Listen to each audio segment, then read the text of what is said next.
नमस्कार दोस्तों, उम्मीद है आप लोग अच्छे से होंगे। अगर आप इस चैनल पर नए हैं तो कृपया इस चैनल को सब्सक्राइब कर दें, बेल आइकन नोटिफिकेशन पर क्लिक कर दें और वीडियो को लाइक एंड शेयर जरूर करें ताकि समय समय पर आपके समक्ष और भी बेहतरीन वीडियोस बनाने का हमें मौका मिलता रहे। दोस्तों, माननीय सुप्रीम कोर्ट ने आज 9 मई 2023 को 2 जजमेंट्स हैं वो प्रोनाउंस किए हैं। तो आइए हम पहली जो जजमेंट है उस पर थोड़ा सा गौर करते हैं कि किस तरीके का जजमेंट था और क्या माननीय सुप्रीम कोर्ट ने क्या जो एडजुडिकेट किया, क्या डिसीजन दिया। तो देखिए, पहली क्रिमिनल अपील नंबर 2023 जो कि स्पेशल लीड पिटीशन 9134 ऑफ 2018 से आई है, जो एक अपीलेंट है versus central bureau of investigation and others है। तो यहाँ पर ये कंपनी ने जो है एक फॉरेन इन्वेस्टर कंपनी थी और वो माननीय हाई कोर्ट के ऑर्डर के अगेंस्ट में आई थी। हाई कोर्ट ने डायरेक्शंस दी थी कि वो अपना जो फ्रोजन अकाउंट है वो रिपेट्रिएट जो है कर सकते हैं। रिपेट्रिएट मीन्स जो अपना जो अमाउंट है वो अपनी कंट्री पे वापस लेके जा सकते हैं, लेकिन विद बैंक गारंटी के साथ। तो आइए माननीय सुप्रीम कोर्ट ने क्या डिसीजन दिया वो हम इस जजमेंट के कंटेंट्स को पढ़ेंगे और तभी समझ पाएंगे कि क्या बताया था माननीय सुप्रीम कोर्ट ने। तो देखिए, फैक्ट्स क्या थे इस केस के। फैक्ट्स ये थे कि ये एक पहले तो ये हाई कोर्ट का जो ऑर्डर है, अहमदाबाद का जो हाई कोर्ट का ऑर्डर है, उस ऑर्डर के अगेंस्ट में यहाँ स्पेशल लीड पिटीशन डाली थी। वो हाई कोर्ट में जो criminal appeal application number so and so थी। और फैक्ट्स ये थे, फैक्ट्स के ऊपर ध्यान दीजिए। फैक्ट्स ये थे कि अपीलेंट जो कंपनी है वो एक फॉरेन इंस्टीट्यूशनल इन्वेस्टर थी और उनको परमिशन दी गई थी securities and exchange board of India, जिसे सेबी कहते हैं, कि वो बाय एंड सेल शेयर्स, वो अपने शेयर्स जो है शेयर्स एंड सिक्योरिटीज खरीद सकती है और बेच सकती है इंडियन स्टॉक मार्केट में। लेकिन कुछ लिटिगेशंस हुई, कंपनी ने अपनी जो ट्रेडिंग है उसे छोड़ दिया, क्विट कर दिया इंडियन मार्केट से 2006 में। और अपीलेंट कंपनी के कुछ शेयर्स एंड शेयर्स और मनी जो था वो बैंक अकाउंट जो है सो एंड सो बैंक है उसमें जो बैंक अकाउंट में है। और उसके बाद कंपनी को 2 फ्रीज ऑर्डर्स थे अंडर सेक्शन 102 ऑफ CRPC 1973। तो 2 फ्रीजिंग ऑर्डर जो थे वो कंपनी को ऊपर लगे हुए थे। और फर्स्ट जो फ्रीजिंग ऑर्डर था वो 20 अक्टूबर 2006 को इम्पोज हुआ था और सेकंड जो फ्रीज ऑर्डर इम्पोज हुआ था 17 अगस्त 2010 को। और फ्रीज ऑर्डर में ये जो बताया गया है कि वो अपीलेंट कंपनी के ऊपर इसलिए लगा था कि on grounds of necessity investigation, ताकि इन्वेस्टिगेशन है वो की जा सके। एक अलेज्ड क्राइम जो हुआ था उसमें उनकी इन्वेस्टिगेशन की जरूरत थी। और इन्वेस्टिगेशन जो हुई अलेज्ड क्राइम की, तो वो एक इंडिविजुअल के ऊपर हुई जो कि कोई रिलेटेड नहीं थे अपीलेंट कंपनी से, और ना ही वो कभी एम्प्लॉय, शेयर होल्डर या डायरेक्टर या कोई की मैनेजरियल पोजीशन अपीलेंट कंपनी में रहे थे। और जो पहला जो फ्रीज ऑर्डर जो था जो 5/12/2008 को, 14/5/2009, 16 नवंबर 2009 और 17 अगस्त 2010 को इस कोर्ट ने, माननीय सुप्रीम कोर्ट ने अलाउ कर दिया कंपनी, अपीलेंट कंपनी को कि वो अपने शेयर्स हैं वो बेच सकती हैं और उनको कैश में कन्वर्ट कर सकती हैं और फंड को अपने देश में भेज सकती हैं विद इंटरेस्ट के साथ, बिना किसी बैंक गारंटी के। और जब पहला जो फ्रीज अकाउंट था वो ऑपरेशन में था, तो अपीलेंट कंपनी ने जो रिपेट्रिएशन जो किया वो 42 करोड़ 51 लाख का बिना किसी बैंक गारंटी के, एज पर द माननीय सुप्रीम कोर्ट के ऑर्डर के से वो जो रिपेट्रिएट जो अमाउंट है वो कर दिया। अब जो सेकंड पोर्शन जो आया है, जो इशू जो यहाँ पर था वो सिर्फ वहां तक ही सीमित था कि जो सेकंड फ्रीज अकाउंट हुआ था। सेकंड फ्रीज अकाउंट जो है, जो रिस्पोंडेंट ने, जो मीन्स जो यहाँ पर जो रिस्पोंडेंट है उन्होंने इम्पोज किया था 17 अगस्त 2010 को, और जिससे अपीलेंट कंपनी को इनकैपेसिटेट होगी कि मतलब वो अपने जो रिपेट्रिएट जो है वो नहीं कर सकी। और क्योंकि जो रियलाइज्ड हुआ था in the favour of company, तो pursuant to an order by the security appellate tribunal on 8 May 2006 को, 8 मई 2006 को जो वो अपना जो नहीं कर सकी। फिर उसके बाद अपीलेंट कंपनी फिर कोर्ट में आई रिलीफ के लिए 12 अक्टूबर 2011 को कोर्ट ने यहाँ पर लिबर्टी दी कि वो ट्रायल कोर्ट में जा सकती हैं और अपना जो अमाउंट है रिलीज करवा सकती हैं।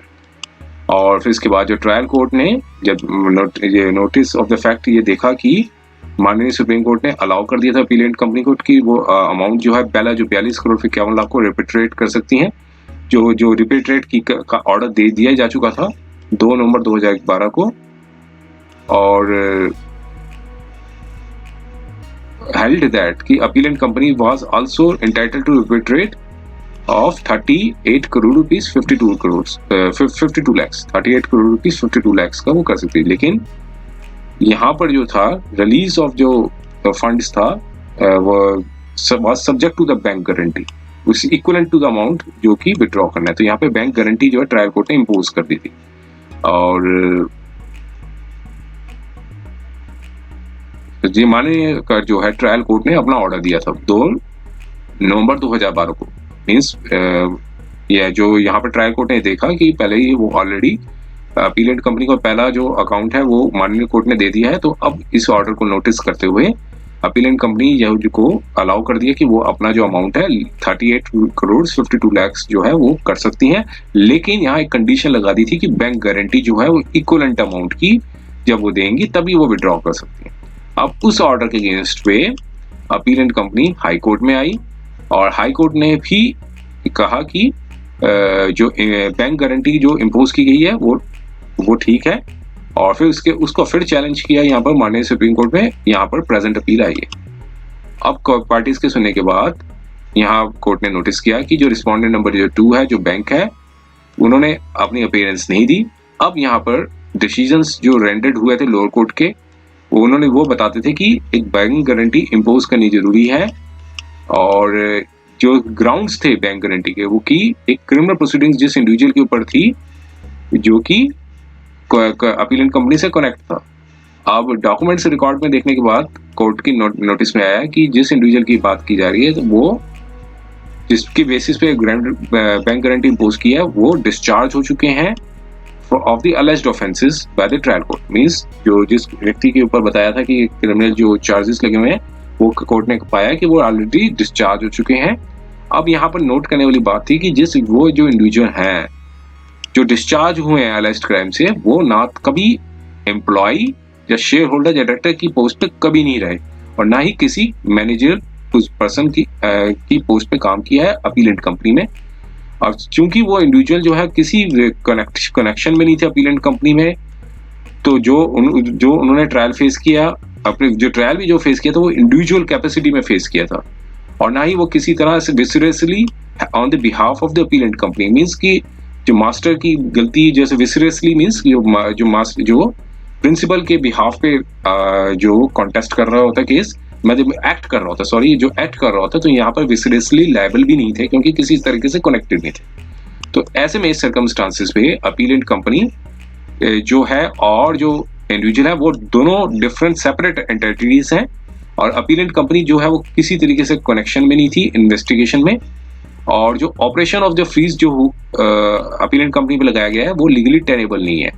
और यहाँ पर आप कोर्ट ने पाया कि ना ही वो अपीलेंट कंपनी का जो नाम है एफआईआर में या चार्जशीट में आया था, और जो कि जो इंडिविजुअल थे उनको अक्यूज्ड बनाया गया था, और अब जो काउंसिल थे सीबीआई के और जिन्होंने इंस्ट्रक्शंस ली ओपन कोर्ट में कहा कि कोई भी क्रिमिनल प्रोसीडिंग्स जो हैं अपीलेंट कंपनी के ऊपर नहीं है, जो कि डिस्प्यूटेड बैंड जो यहाँ पर डिस्प्यूटेड हैंड है। तो यहाँ पर कोर्ट ने पाया कि अगर जो इंडिविजुअल है वो उनका जो डिस्चार्ज है रिवर्स भी हो जाता है, अगर वो कन्विक्टेड भी हो जाते हैं जो जिस इंडिविजुअल के बारे में बताया गया है, और तो उनकी जो कन्विक्शन से भी कोई बेरिंग्स नहीं होगा अपीलेंट की प्रॉपर्टीज पे, और क्योंकि वो और अपीलेंट कंपनी जो है वो पार्ट ऑफ द क्राइम नहीं है। तो चूंकि अपीलेंट जो कंपनी है कनेक्टेड नहीं है कि अलेज्ड क्राइम से, ना ही वो एफआईआर या चार्जशीट में उनको कहीं उनका मेंशन किया गया है कि फ्रीज ऑर्डर जो देना जो है इज रिडेंडेंट होगा, इज जो कि रिडेंडेंट है इन्वेस्टिगेशन के। तो अपीलेंट कंपनी जो है is not necessary for the conclusion of the investigation. तो यहाँ पर नोटिस में आया कि फ्रीज ऑर्डर जो था वो 17, और ये जो कि अब यहाँ पे आया कि जो फ्रीज ऑर्डर जो था वो एक्टिव था 17 साल से, और उसकी वजह से ह्यूज लॉस हुआ अपीलेंट कंपनी को। और फ्रीज ऑर्डर जो था जो और बैंक गारंटी इन एक्सटेंशन थी वो can only be in operation जब investigation against the alleged crime होती। तो अब इन्वेस्टिगेशन जो जो अपीलेंट कंपनी में थी जो बताई गई है वो रिडंडेंट हो चुकी है, इज रिडंडेंट है। तो इसलिए जो freeze of the appellant company और एसेट्स जो है वो फर्दर इम्पोज करना, जो फ्रीज ऑर्डर का भी करना भी फर्दर बिकम्स वो भी रिडंडेंट हो चुका है। तो इसे मेंशन ऑफ फैक्ट्स और डिस्कशन देते हुए कि अपीलेंट को कि वो बैंक गारंटी इम्पोज करने वाले का जो था वो इसलिए सस्टेनेबल नहीं है, इसलिए उस ऑर्डर को सेट असाइड किया जाता है। इस सारे जो ऑर्डर्स के बेसिस पे जो अपील थी और उसको अलाउ कर दिया, और अपीलेंट को परमिशन दी कि वो विड्रॉ कर सकते हैं अमाउंट विद 4% सिंपल इंटरेस्ट के साथ, जो कि पेबल होगा 8/5/2006 से till date of actual payment. तो ये जजमेंट थी वो 9 मई 2023 को आई थी। तो उम्मीद है ये वीडियो आपको पसंद आया होगा। अगर ये वीडियो आपको पसंद आया तो कृपया इस चैनल को सब्सक्राइब कर दें, बेल आइकन नोटिफिकेशन पर क्लिक कर दें, और वीडियो को लाइक एंड शेयर जरूर करें ताकि समय समय पर आपके समक्ष और भी बेहतरीन वीडियोस बनाने का हमें मौका मिलता रहे। समय देने के लिए बहुत बहुत धन्यवाद।